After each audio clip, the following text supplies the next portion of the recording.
Supreme court کے وکیل ہیں جناب مدثر خالد عباسی جو اس وقت ہمارے ساتھ اسٹوڈیوز میں موجود ہیں. بہت شکریہ مدثر خالد عباسی صاحب. سب سے پہلے تو آپ یہ فرمائیے گا کہ یہ فیصلہ ہے کیا، ذرا اس کی تفصیل بتا دیں. دراصل یہ فیصلہ جو ہے، یہ اس سے پہلے کہ میں آپ کو اس کی تفصیل بتاؤں، میں اس کے جو سب سے امپورٹنٹ فیچر ہے اس کا وہ یہ ہے کہ یہ کوئی عام فیصلہ نہیں ہے. یہ دراصل عدالت نے، چیف جسٹس آف پاکستان میاں ثاقب نثار صاحب نے اپنی پیرنٹل جورسڈکشن کو ایکسرسائز کرتے ہوئے یہ فیصلہ دیا ہے. آپ نے جو وہاں کی جو آبزرویشنز تھی ان میں انہوں نے یہ بھی کہا کہ میں یہاں پر بطور ایک والد کے بیٹھا ہوں اور اپنی پیرنٹل جورسڈکشن کو ایکسرسائز کرتے ہوئے یہ فیصلہ دے رہا ہوں. اور یہ فیصلہ جو ہے یہ ایک انتہائی جرأت مندانہ فیصلہ ہے، اور اس سے جو ہے وہ فوری طور پر جو ہے والدین کو ایک بہت بڑا ریلیف ملا ہے. 20% جو ہے فوری طور پر سکولوں کو کہا گیا ہے کہ وہ اپنی فیسوں میں کمی کریں، اور 8% سے زیادہ، یعنی 5% سے زیادہ 8% تک جو ہے وہ سکول کی جو فیس ہے اس میں اضافہ کیا جا سکتا ہے. اگر 5% سے اوپر ہوگا تو وہ ریگولیٹر کی جو ہے وہ اجازت کے ساتھ مشروط ہوگا. اس کے علاوہ جو چھٹیوں میں فیسیں لیں گی اس کا 50% جو ہے واپس کیا جائے، یا اس کو جو ہے وہ اگلی آنے والی فیسوں کے اندر ایڈجسٹ کیا جائے. اس فیصلے کا ایک جو عبوری فیصلہ ہے، اس کا ایک بہت عام پہلو یہ بھی ہے کہ عدالت نے چیئرمین FBR کو یہ ہدایت کی ہے کہ اسکول مالکان کے جو ٹیکس ریٹرنز ہیں ان کی اسکروٹنی کی جائے، اور اس کے ساتھ ساتھ ڈائریکٹر جنرل FIA کو یہ ہدایات جاری کی گئی ہیں کہ وہ جتنے بھی ان کے لیجرز ہیں اور اکاؤنٹس ہیں ان کو اپنے قبضے میں لیں. اس کا پس منظر کیا یہ ہے کہ مختلف جو ہائی کورٹس کے فیصلے آئے تھے وہ مختلف تھے مختلف صوبوں کے اندر؟ دراصل ایسا ہے کہ یہ چونکہ یہ جو شعبہ تھا تعلیم کا، یہ کافی عرصے سے پاکستان کے اندر جو ماضی میں یہ نگلیکٹڈ ایک پہلو تھا جس کے اوپر حکومتوں نے توجہ نہیں دی. تو پہلی مرتبہ ایسا ہوا کہ کچھ بلکہ سارے صوبوں کے اندر ریگولیشنز جو ہیں وہ انٹروڈیوس کروائے گئے، کیونکہ اسکولوں کو جو پرائیویٹ اسکولز تھے ان کے اوپر جو ریگولیشنز تھے ان کے وہ نہیں تھے، اور کوئی ایک ریگولیٹری رجیم جو تھی اس کی ایک اشد ضرورت تھی. تو ہر صوبے نے بشمول اسلام آباد میں، جیسے اسلام آباد میں ایک اتھارٹی بنائی گئی جس کو ICT پیرا کا نام دیا گیا، اور ان اتھارٹیز کا اسلام آباد میں اور سندھ پنجاب صوبہ سرحد میں یہ کام تھا کہ وہ اسکولوں کو ریگولیٹ کرتے. اور اس بابت جو قانون سازی کی گئی تھی خیبر پختونخوا میں بھی اور اسلام آباد اور سندھ میں جو قانون سازی کی گئی تھی،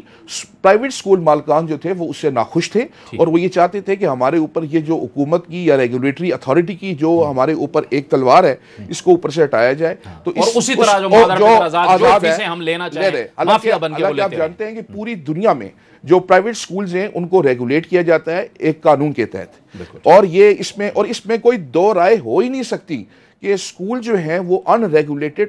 ان کو چھوڑ دیا جائے کہ وہ اپنی مرضی سے فیسوں کا تعین کریں، اپنی مرضی سے فیسوں کو بڑھائیں. تو اسی سلسلے میں جو قانون سازی کی گئی تھی اس کو مختلف عدالتوں میں ان اسکولوں کے مالکان نے چیلنج کیا تھا. جیسے سندھ میں چیلنج کیا، لیکن سندھ میں جو تھا وہ ان کے خلاف فیصلہ آیا، اور انہوں نے کہا کہ 5% سے زیادہ فیس نہیں بڑھائی جا سکتی. پھر اس کے بعد اپیل میں بھی اسکولوں کے مالکان کے خلاف فیصلہ آیا. لاہور کے اندر جو لاہور ہائی کورٹ نے فیصلہ دیا اس میں انہوں نے کہا کہ اس کو کیپ نہیں کیا جا سکتا، یعنی ایک مخصوص حد مقرر نہیں کی جا سکتی. اسلام آباد کے اندر یہ ہوا کہ جو یہاں کی جو قوانین تھے، جو رولز تھے، جو ایک اتھارٹی تھی جس کے تحت وہ چل رہی تھی، ان رولز کے تحت ان رولز کو یہاں کی اسلام آباد ہائی کورٹ نے کالعدم قرار دے دیا. ان سارے فیصلوں کے خلاف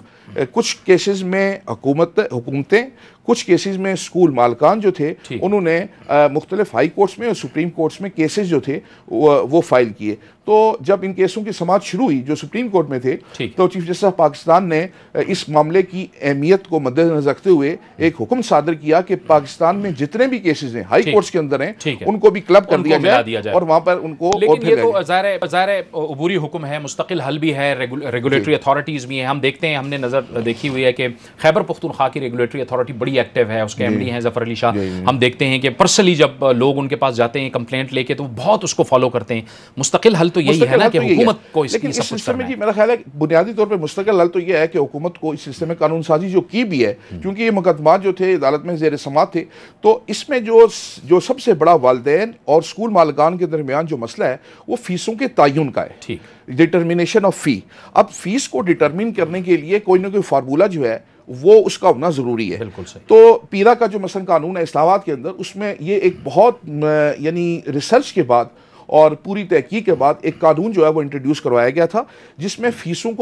کا تعین جو ہے اس کے لیے ایک فارمولہ طے کیا گیا تھا، کیونکہ اس میں جو فیسوں کے تعین میں سب سے جو بنیادی چیز ہے وہ کاسٹ کا تعین ہے۔ اچھا، اور اس میں جو سب سے امپورٹنٹ بات ہے وہ یہ ہے کہ ابھی اس کیس کی سماعت کے دوران چیف جسٹس آف پاکستان نے آڈیٹر جنرل آف پاکستان کو ہدایت کی تھی کہ وہ مختلف اسکولوں کا آڈٹ کریں، اور وہ آڈٹ کرنے کے بعد